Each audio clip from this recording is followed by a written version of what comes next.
नमस्कार भैया। हम भोजपुरिया बिरहा गायक अशोक यादव पप्पू सबके नमस्कार प्रणाम करते हैं।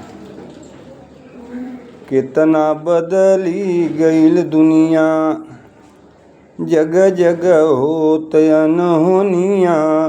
कितना बदली गईल दुनिया, कितना बदली गईल दुनिया। जगह जगह होत अनहोनिया, कितना बदली गईल दुनिया।